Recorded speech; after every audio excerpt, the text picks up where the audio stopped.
रखता है पाप पुण्य का लेखा जोखा।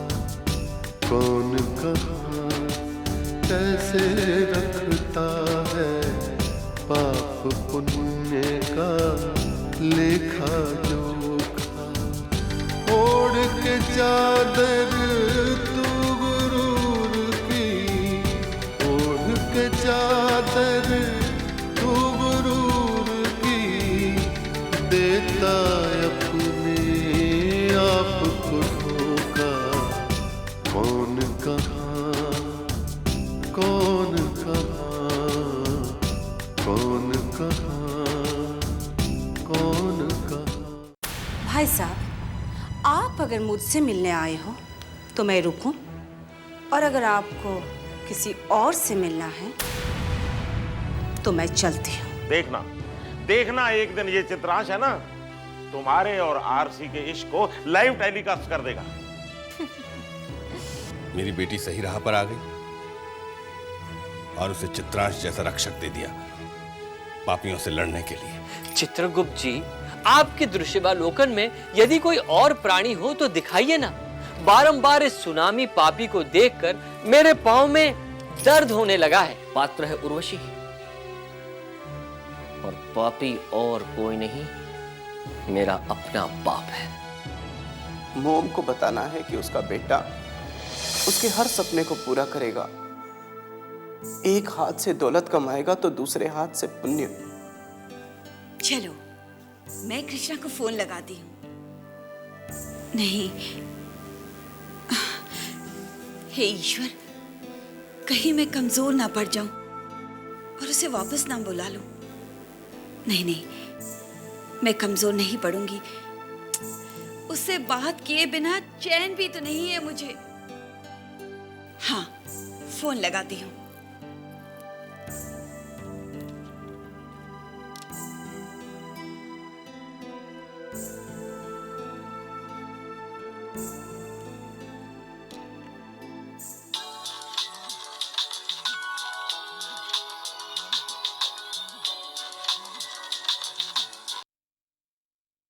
Mom, I love you mom. कैसी हैं आप? कृष्णा, कृष्णा, कहीं हमने अपने कर्मयोगी कृष्णा को डिस्टर्ब तो नहीं किया? मॉम, वास्तव में कर्मयोगी तो वो होता है जिसका लक्ष्य अर्जुन की आंख की तरह उसके सामने हो और उसकी पूर्ति के लिए वो स्वयं को अपने लक्ष्य के लिए समर्पित कर दे। मॉम, दुनिया का कोई भी बेटा अपनी माँ के आशीर्वाद के बिना कभी कर्मयोगी नहीं बन सकता और ना ही अपने लक्ष्य की प्राप्ति कर सकता है। मॉम, माँ ही गुरु है, माँ ही है देवी, माँ ही तो है हर कर्म की शक्ति, माँ ही विधाता, माँ ही ममता, माँ ही तो है सबसे बड़ी शक्ति। अरे बाप रे, इतना ज्ञान कहाँ से प्राप्त हो रहा है तुझे मेरे कृष्णा? ये तो मुझे कोई चमत्कार ही लगता है। चमत्कार तो मोम सृष्टि के बनते ही हो गया था। जानती हो मोम, विधाता का सबसे बड़ा चमत्कार क्या है? विधाता का वो चमत्कार जिसके समक्ष कोई भी चमत्कार नहीं टिक सकता, वो है माँ, मेरी माँ। आखिर तूने मुझे रुला ही दिया ना। सोचती थी कि फोन पे अपने ममता का कलेजा कभी नहीं फटने दूंगी और तुझे कभी कमजोर नहीं होने दूंगी, लेकिन तू तो बहुत ऊंचा सोचता है कृष्णा। कृष्णा, प्रेरणाएं कमजोरी नहीं होती है माँ, और आप तो मेरी प्रेरणा है ना। मॉम, अब आपको सोना चाहिए। इंडिया में काफी रात हो गई होगी ना। मॉम, आप प्लीज अपना ध्यान रखिएगा, अपने ब्लड प्रेशर का ध्यान रखिएगा। I love you mom,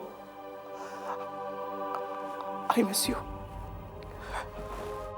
I miss you mom. Good night बेटा, खुश रहो। I love you too.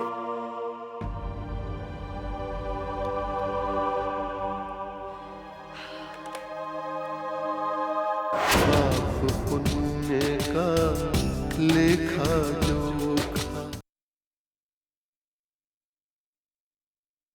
पाप पुण्य का लेखा जोखा। जगो, दिस इज टू मच। मैं एक हफ्ते के लिए मॉरिशस क्या गया, यहाँ तो तूफान खड़ा हो गया। तुम तो यहाँ थे ना, तुमने उसे रोका क्यों नहीं उर्वशी के इंटरव्यू के लिए? अरे यार, किस मुंह से रोकता? ये चैनल के सारे टर्म्स एंड कंडीशन तो तूने तय किए हैं। सारी पावर लाभ के पास है। अरे पावर देने का मतलब ये नहीं कि वो अपनी मनमानी करे। मेरे ही चैनल पर इनडायरेक्टली मुझे ही चेतावनी देकर चली गई वो। एक चेतावनी और है जनाब। चेतावनी? कैसी चेतावनी? तुम्हारी बीवी नंबर 2 ने ये चेतावनी दी है कि अगर उसे उसका हक नहीं मिला तो वो भी इंटरव्यू देगी आपके चैनल पर। क्योंकि लाभ और चित्रांश के लिए बाप भला ना भैया, सबसे बड़ा सच के रथ का पहिया। सच दिखाने पर तुले हुए हैं। वो कहते हैं हमारा ये चैनल है ना, ये चैनल नहीं, रणभूमि है युद्ध के लिए। हम पापियों के साथ युद्ध कर रहे हैं। अब तुम और मैं पापी हो गए हैं? यार ये सब छोड़ो, ये बताओ कि रूप रानी का क्या करें? वो भी यही कहती है कि लाभ मेरा बेटा है, सौतेला हुआ तो क्या हुआ, वो मुझे इंसाफ दिलाएगा।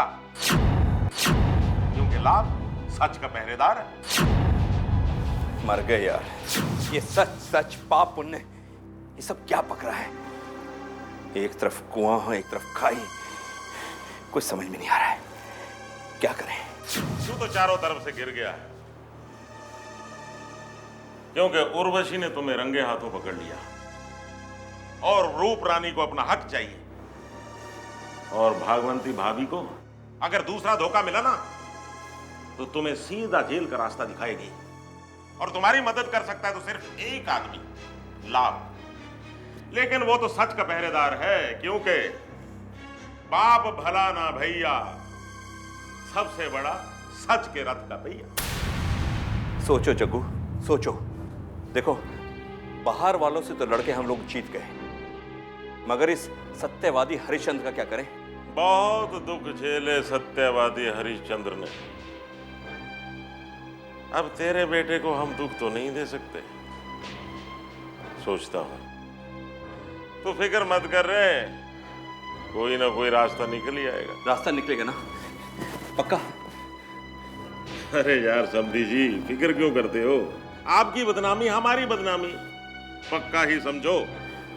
गले तो मिलो। अरे गले मिलो ना यार।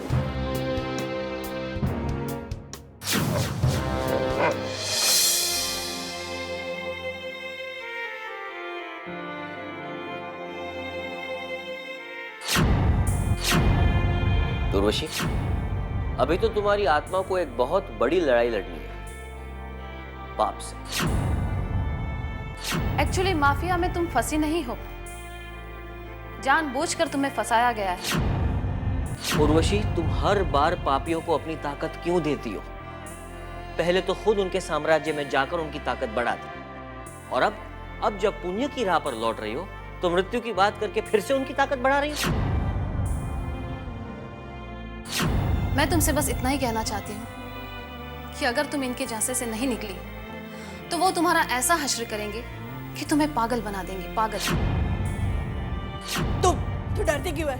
तू चल मेरे साथ इसी वक्त, मैं देखती हूँ कौन तेरा क्या बिगाड़ता है। मैडम, ये मैं क्या सुन रहा हूं? आप यूटर्न मार रही हैं? इंदौर वापस जाना चाहती हैं? हाँ? इंदौर क्यों जाना चाहती हैं आप? जबकि इंदौर बंबई में आ चुका है, आपके पेरेंट्स यहां आ चुके हैं मैडम। आप उनके पास जाकर करेंगे क्या? देखिए मैम, आप जिन लोगों के साथ उलझना चाहती हैं ना, वो लोग अच्छे नहीं हैं। वो लोग बहुत खतरनाक हैं। इससे आपकी जान को खतरा भी हो सकता है मैम। उनसे खतरों की परवाह नहीं है मुझे वीरू जी, क्योंकि वो तो इंसानों को एक बार में ही जान से मार डालते हैं। खतरा तो मुझे आप जैसों से है। उनकी गोली से अगर मैं बच भी गई तो आप जैसों से मैं कैसे निपटूंगी? क्योंकि आप और हीरा हरीश तनवानी जैसे इंसान इस सोसाइटी के, इस इंडस्ट्री के कोड हैं। इसी में रहकर इसी को गंदा करते हैं। ओह, बदबू आती है आपसे वीरू जी, घिन हो रही है मुझे आपसे। चले थे मुझे सुपरस्टार की कुर्सी पर बिठा और बिठा दिया मुझे देशद्रोही की कुर्सी पर।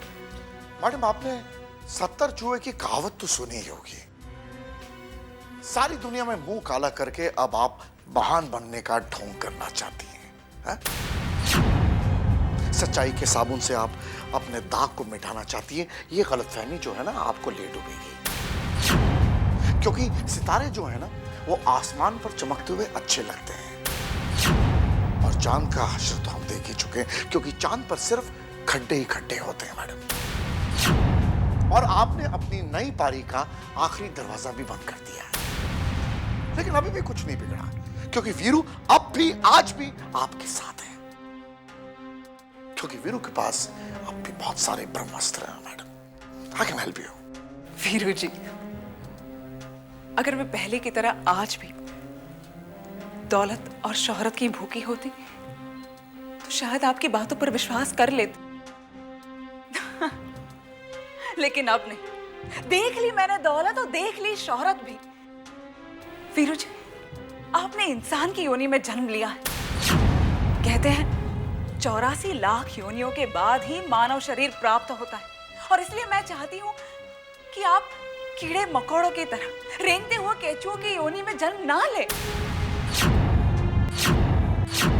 हो सके तो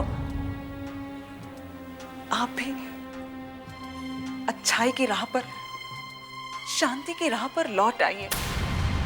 मैडम, ये सारी फालतू की बातें हैं, क्योंकि वीरू आपकी तरह अपने ही हाथों से अपने पैरों पर कुल्हाड़ी नहीं मारूंगा। और किसने?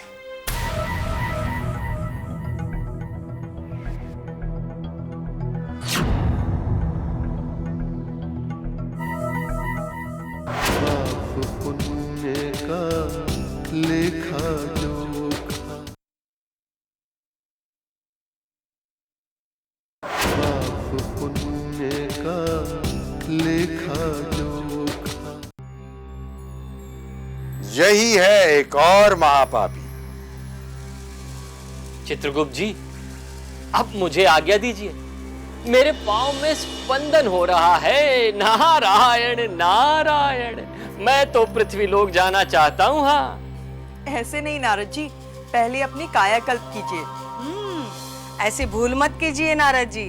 अब सूर्य देवता के आदेश का पालन पूर्ण हुआ। मैंने आपको मायावी पाप की महाशक्तियों से परिचित करा दिया है। पुण्य आत्माओं को भी आप जानते हैं। तो चलिए, अब मैं आपको साधारण मानव में परिवर्तित करता हूँ। रुकिए रुकिए रुकिए रुकिए रुकिए रुकिए चित्रगुप्त जी, रुकिए। इससे पूर्व मुझे यह भी बता दीजिए कि यदि मुझे साधारण मानव से पुनः अपने पारंपरिक वेशभूषा में आना हो तो मुझे क्या करना चाहिए? 3 बार आपको नारायण नारायण नारायण कहना होगा। लेकिन ध्यान रहे, यदि आपने स्वभाववश कहीं भी और कभी भी नारायण नारायण कह दिया तो मायावी पाप आपको पहचान लेगा। देखा चित्रगुप्त जी, पापियों की संगत में जाने से पूर्व ही नारायण शब्दों की समाप्ति हो रही है। नारायण नारायण।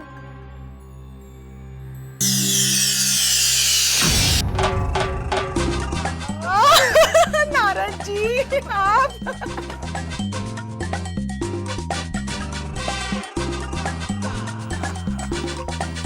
अच्छा तो चित्रगुप्त जी, अब मुझे आज्ञा दीजिए, मैं चला।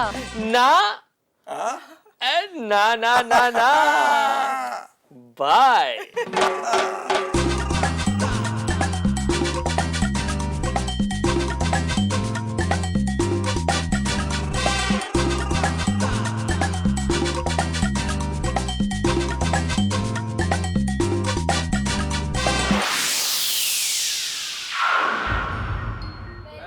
Welcome sir.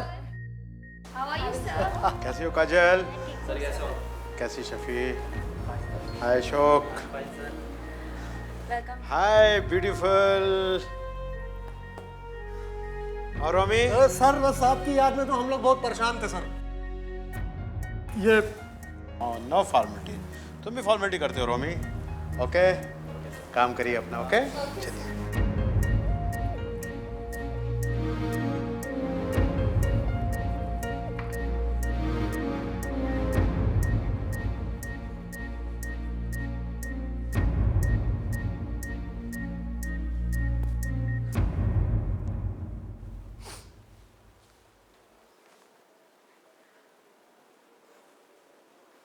और सुनाओ रोमी। बस सर आपकी याद में तो हम सब लोग बहुत परेशान थे सर। क्या खबर है? सर एक खबर तो बहुत चौंका देने वाली हुई इस बीच। आपको पता नहीं चला सर? सर टीवी में और अखबारों में तो इस बात की बहुत चर्चा हुई थी। देखो रोमी, मैं ज्ञातवास पर था। टेलीविजन, अखबार, इन सब से दूर, दुनिया से कटा हुआ। ना टीवी देखता था ना अखबार पढ़ता था, क्योंकि इससे मेरा ध्यान बंटता। खैर फिर भी बताओ क्या हुआ? सर मीडिया ने उर्वशी को पूरी तरह से एक्सपोज कर दिया। वो एक बहुत बड़ी कैरेक्टरलेस और क्या? सर उसने माफिया, उसने अंडरवर्ल्ड से हाथ मिला लिया सर। पाप पुण्य का लेखा जोखा, पाप पुण्य का लेखा जोखा। ओह माय गॉड, मुझे इसी बात का डर था। सर वो हुआ ऐसा कि हीरा तनवानी और उर्वशी ये दोनों स्विट्जरलैंड गए। कहीं से मीडिया वालों को इस बात की खबर हो गई सर, और उनको ऐश करते हुए उनकी कुछ फोटोज और खबरें बढ़ा चढ़ाकर मीडिया ने छापी। हाँ सर एक बात और ध्यान आई, उसका फोन आया था एक बार, आपको पूछ रही थी सर, बहुत बेचैन थी।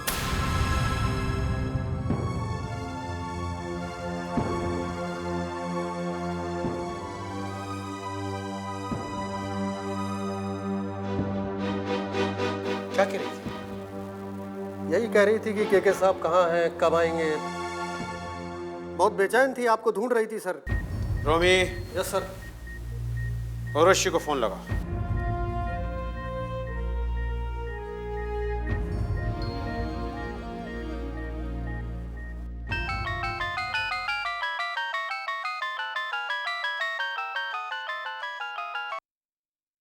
हेलो रोमी जी, देखिए आपका नंबर आज भी मेरे मोबाइल में। केके साहब आ गए क्या? हाँ हाँ लीजिए सर उर्वशी। हेलो उर्वशी, कैसी हो?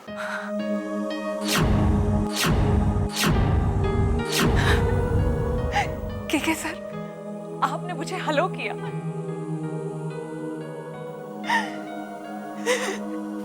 रो उर्वशी, और रो उर्वशी, क्योंकि पश्चाताप के आंसुओं से पाप धुला करते हैं। मैं ज्ञातवास पर था, आज ही आया हूं और तुम्हारे बारे में पता चला और तुम्हें फोन किया। केके सर, मेरे पापों का प्रायश्चित तो तब होगा जब आप मुझे माफ कर दें। मैं जानती हूँ मैं तो माफी के लायक भी नहीं हूँ। मेरा कसूर तो बहुत बड़ा है केके सर। मैंने आपको छला, आपको धोखा दिया, आपका दिल तोड़ा, आपके क्रिएशन से खिलवाड़ किया। उर्वशी, जब मैं छोटा था तो मेरे बाबूजी ने मुझे एक बात समझाई थी जो मुझे आज तक याद है कि बेटा, जिंदगी में धोखा खा लेना, धोखा देना नहीं। तो देखो आज के धोखा खा कर आ रहा है। अभी अभी अज्ञातवास पर एक और धोखा खा के आ रहा है के, एक और धोखा। उर्वशी, तुम्हारे आंसुओं ने मुझे एहसास करा दिया है कि तुम्हारे दिल से अहंकार की चादर हट चुकी है। तुम्हारा दिल निर्मल हो चुका है और इस नई राह पर जो तुम आई हो, इसके लिए शुभकामनाएं देने इसके लिए बधाई देने मैं खुद तुम्हारे पास आ रहा हूँ, अभी इसी वक्त।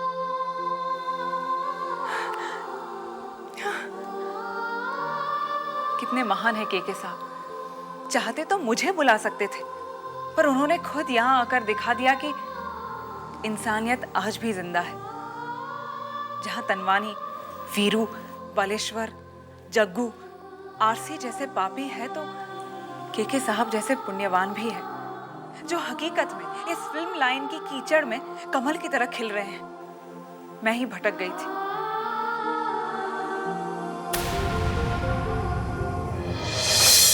हर इंसान का अक्स वहाँ पर, हर इंसान का कच्चा चिट्ठा, हर इंसान का कच्चा चिट्ठा। हाज़िरी सबकी लगती एक दिन, एक पल में ही फैसला होता। कौन कहाँ, कौन कहाँ, कौन कहाँ, कौन कहाँ।